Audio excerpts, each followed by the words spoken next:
Well, hello Glue Troopers, Max of Max's Models here, and we are looking at this Hobby Time XV3,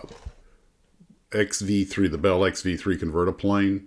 Pretty interesting aircraft. I thought we'd take a look at the kit. A lot of interesting stuff about it.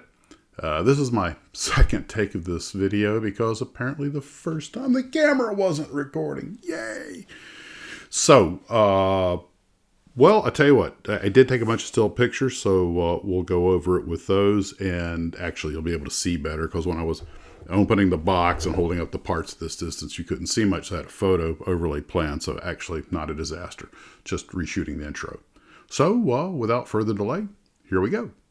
Before starting actual assembly, place all plastic parts over outlines on plan to learn the names of the parts and ascertain that no parts are missing.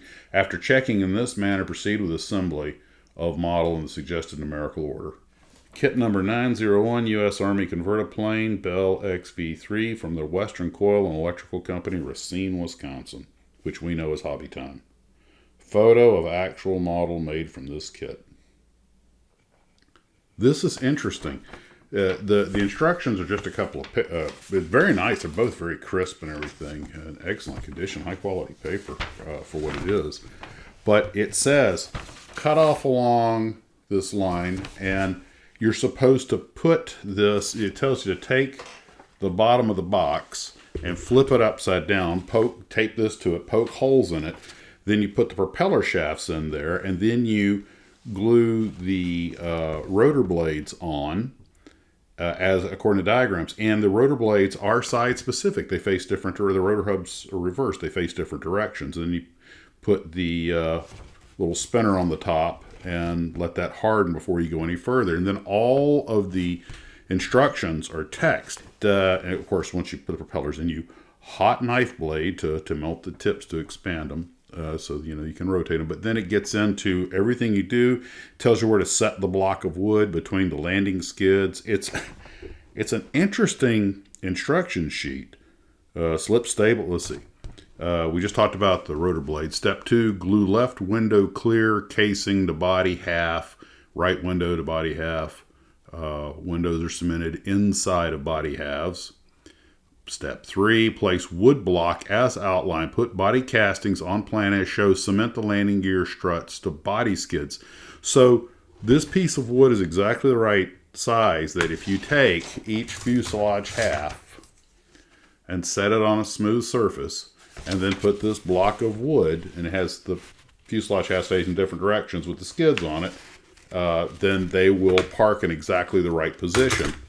Be symmetrical. That's interesting. Let's see. Cement on wings with, let's see, body struts, skids, while skids are resting on special block provided for this purpose. Then step 4, cement on wings with large tab, in body slot, and aileron markings towards tail. Okay, it's pretty straightforward. Here are the wings. There's the aileron markings. Place special bearings over propeller shafts and flare out ends with a hot knife. Let's see about these bearings. Oh, there it is. Okay. Yep. Okay. It's interesting.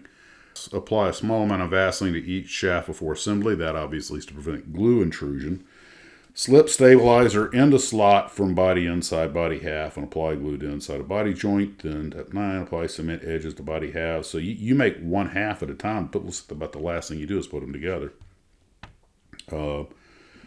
Apply cement to edges of body halves and pins of floor casting, and then assemble. Well, the pilots they're molded in their seat. They're typical of this generation. Not particularly great, but not horrible. Assemble clear stand, after which finished model seat can be cemented in place. Cement clear canopy to proper position in front of the canopy, then put it on the stand. Apply decals and decorate.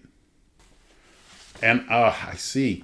One of the reasons you put it on the stand, even though it has skids, is because that way you can put the blades forward or up. But if you're going to put it on its skids and set it on the table on its skids, and you have to position them up only.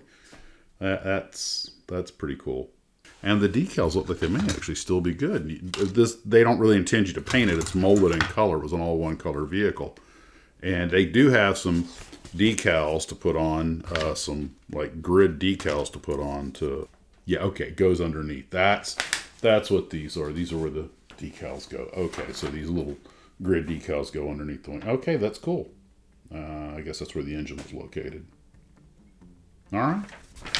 Well, that's pretty interesting. Now, of course, I have to build this. This is, since you don't have to paint it, this would make a great little day build. And real quick, I thought I would show just a few pictures of the little Revell S-Kit Cougar that I had built. It for what it is, it's fine. And you can see that the parts are pretty basic. They're all shaped, but I just thought I'd run a couple of pictures of that for you. Of course, you look right through the thing because there's no engine inside, so you can see daylight between the intakes and the exhaust. But you could always put a piece of plastic in there as a light block. Well, that's what I have for right now. I need to go finish making all of my reservations for my visit to California for the Buena Park Kit Model Expo in March. You take care of yourselves. We'll talk to you later, and as always, model on.